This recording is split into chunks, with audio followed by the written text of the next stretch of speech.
மக்களே, இன்னைக்கு வீடியோவில் என்ன பார்க்க போகிறோன்னா அரிசி மாவு தோசை தான் பார்க்க போகிறோம். அது எப்படி செய்யுதுன்னு பார்த்துக்கலாம் வாங்க.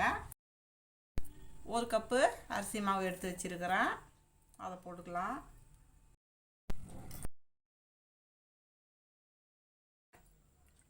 ரெண்டு கப்பு தண்ணி சேர்த்துக்கிறேன். இதை கட்டி இல்லாமல் இப்படி விஸ்கு வச்சு நல்லா மிக்ஸ் பண்ணிக்கோங்க. விஸ்கு வச்சு கட்டி இல்லாமல் நல்லா தண்ணி மாதிரி இதை கரைச்சாச்சு. பாருங்கள் எப்படி இருக்குதுன்னு. ஒரு வெங்காயம் சின்ன சின்னதாக கட் பண்ணி வச்சுக்கிறேன், இதில் சேர்த்துக்கலாம். 2 பச்சை மிளகாய் சின்ன சின்னதாக கட் பண்ணி வச்சுக்கிறேன், அதையும் சேர்த்துக்கலாம். சில்லி ஃப்ளேக்ஸ் 1.5 ஸ்பூன் சேர்த்துக்கலாம்.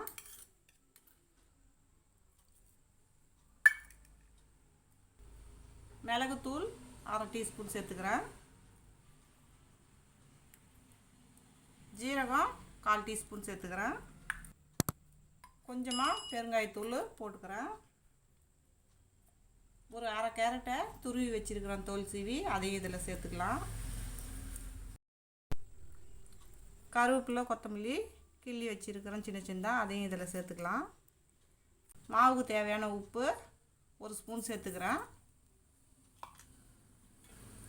இப்போ இதை எல்லாத்தையுமே சேர்த்து நல்லா கலக்கி விட்டுக்குங்க. இப்போ பாருங்கள் நல்லா தண்ணி பதத்துக்கு இருக்குது. இப்போ நம்ம தோசையை சுட்டுக்கலாம் வாங்க. கல் காஞ்சிடுச்சு, நம்ம நல்லா மிக்ஸ் பண்ணிவிட்டு ஊற்றிக்கலாம். நம்ம ரவா தோசை எப்படி ஊற்றுவோமோ அதேமாரி தான் இது.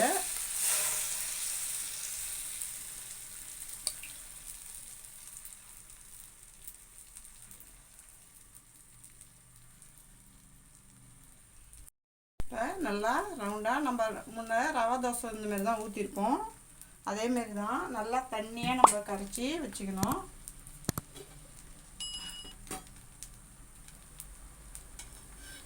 இப்போ சுற்றி எண்ணெயை ஊற்றிக்கலாம்.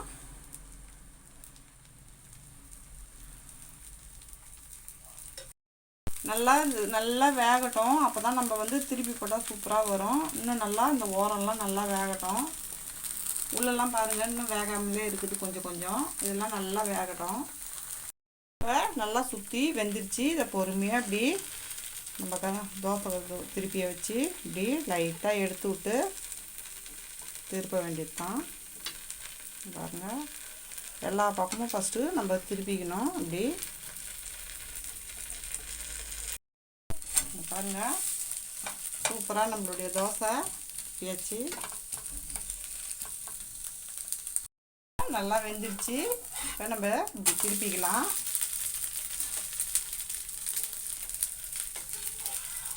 இப்படி மடித்து போட்டு பாருங்கள் நம்ம தோசை எவ்வளோ சூப்பராக வந்திருக்குதுன்னு. நம்மளுடைய அரிசி மாவு தோசை சூப்பராக ரெடி ஆயிடுச்சு. இந்த வீடியோ பிடிச்சிருந்ததுன்னா லைக் பண்ணுங்கள், ஷேர் பண்ணுங்கள், கமெண்ட் பண்ணுங்கள். மறக்காமல் நம்ம சேனலை சப்ஸ்கிரைப் பண்ணிவிட்டு பக்கத்தில் இருக்க பெல் ஐக்கான் கிளிக் பண்ணி ஆல் கொடுத்துருங்க. தேங்க்ஸ் ஃபார் வாட்சிங்.